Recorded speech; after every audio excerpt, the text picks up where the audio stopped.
नमस्कार दोस्तों, आपका स्वागत है एक नई कहानी में। इस कहानी को आप पूरा जरूर देखना और सुनना। ये कहानी सुनने के बाद आप इमोशनल ना हुए तो कहानी बताना छोड़ दूंगा। तो दोस्तों चलो कहानी को स्टार्ट करता हूँ। एक गांव में कलावती अपने पति के साथ सुखमय जीवन व्यतीत कर रही थी। कलावती के पति का नाम कश्यप था। कलावती पेट से थी, इसलिए कश्यप उसका बहुत ध्यान रखता। कलावती के ज्यादातर काम वह स्वयं कर लेता। कश्यप लकड़ी की एक फैक्ट्री में मजदूर थे। उनकी तनख्वाह बहुत कम थी। बड़ी मुश्किल से 2 वक्त की रोटी उनको नसीब होती थी, लेकिन जो मिला उसमें वह संतोष मानते थे और खुशी खुशी अपना जीवन बिताते थे। कुछ महीनों बाद कलावती ने अपनी कोख से एक बच्चे को जन्म दिया, जिसका नाम रखा गया वीरभद्र। बच्चे के घर में आते ही कलावती और कश्यप की खुशी का तो मानो ठिकाना ही नहीं रहा। वीरभद्र के पालन पोषण के लिए कश्यप फैक्ट्री में पहले से ज्यादा घंटों तक काम करता।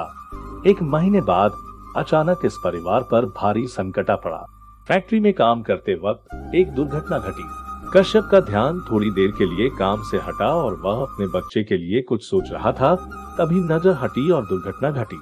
कश्यप के दोनों हाथ मशीन में आ गए और हाथ कट गए। इस हादसे ने केवल कश्यप के दोनों हाथ ही नहीं, परिवार की रोजी रोटी भी छीन ली। कलावती और कश्यप दोनों पूरी तरह से टूट चुके थे। फैक्ट्री से कश्यप को कुछ पैसे मिले, लेकिन वो भी ज्यादा महीनों तक नहीं चल पाए। कश्यप ने एक बार खुदकुशी करने का भी प्रयास किया, लेकिन कलावती ने उनको समझाकर रोक लिया।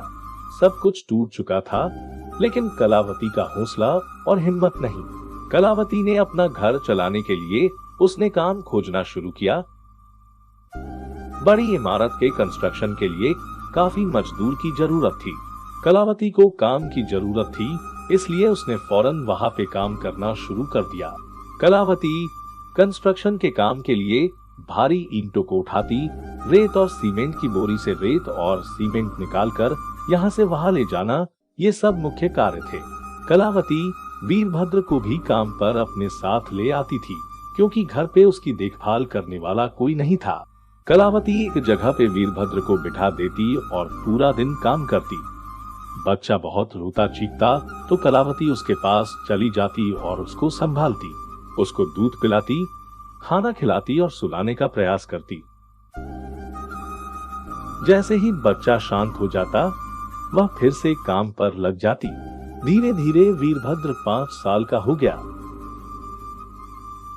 एक और दुख का पहाड़ इस परिवार पर टूट पड़ा। वीरभद्र के पिताजी कश्यप को अचानक दिल का दौरा पड़ा। कलावती उनको अस्पताल भी ले गई, लेकिन बहुत कोशिश के बाद भी डॉक्टर उन्हें नहीं बचा पाए। इस घटना के बाद कलावती के सिर से अपने पति का साया चला गया और वीरभद्र के सिर से अपने पिता का। कलावती ने हार नहीं मानी। उसने अपने बेटे की परवरिश में कोई कमी नहीं रखी। वीरभद्र अभी छोटा था, इसलिए बहुत जिद करता था। माँ मुझे ये खिलौना चाहिए, माँ मुझे ये खाना है, दिला दो ना। माँ कई बार स्वयं भूखी रहती, लेकिन वीरभद्र को पेट भरकर खाना खिलाती। माँ खुद अपने शौक पूरे नहीं कर पाती, लेकिन अपने बच्चे के सारे शौक पूरे करती। उसको जो खिलौना चाहिए वो ला कर देती। रात को वो खुद नीचे सो जाती, लेकिन वीरभद्र को बिस्तर पर सुलाती। कड़ाके की ठंड में वह पूरी तरह ठंड से कांपती, खुद बिना बिस्तर और कंबल के जमीन पर सोती, लेकिन अपने बच्चे को कंबल ओढ़ाती और प्यार से सुलाती थी। खुद से भी ज्यादा वह वीरभद्र का ध्यान रखती।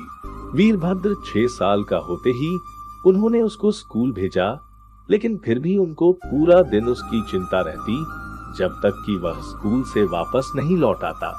माँ दिन रात मेहनत करती और अपने बच्चे को पढ़ाती। वीरभद्र भी मन लगाकर पढ़ता। धीरे धीरे वीरभद्र बड़ा होता गया। उच्च अभ्यास के लिए माँ ने उसको कॉलेज भेजा। कुछ सालों के बाद वही बेटा बड़ा होकर एक बहुत बड़ा चित्रकार बना और उसने पूरे राज्य और देश में बहुत नाम कमाया। एक बार एक सम्मान समारोह में वीरभद्र को बुलाया गया। वहां पे किसी ने उसको पूछा, आप इतने बड़े चित्रकार कैसे बने? आपकी सफलता के पीछे का रहस्य क्या है? मेरी माँ ने मुझे सफल बनाया है। आज मैं कामयाब हुआ हूँ तो सिर्फ उनकी वजह से। उन्होंने कितने कष्ट कितनी पीड़ा, कितने दुहक सहकर मुझे बड़ा किया, मेरी हर एक जिद पूरी की। मेरी पढ़ाई के लिए उन्होंने अपना जी जान लगा दिया। रात को मुझे पढ़ाने के लिए वो खुद जागती, मुझे चित्र की प्रैक्टिस करवाती। वो खुद नीचे सोती, लेकिन मुझे बिस्तर पर सुलाती। खुद भूखी रहती, लेकिन मुझे पेट भरकर खाना खिलाती। आज जो कुछ भी हूँ, मेरी माँ की वजह से हूँ।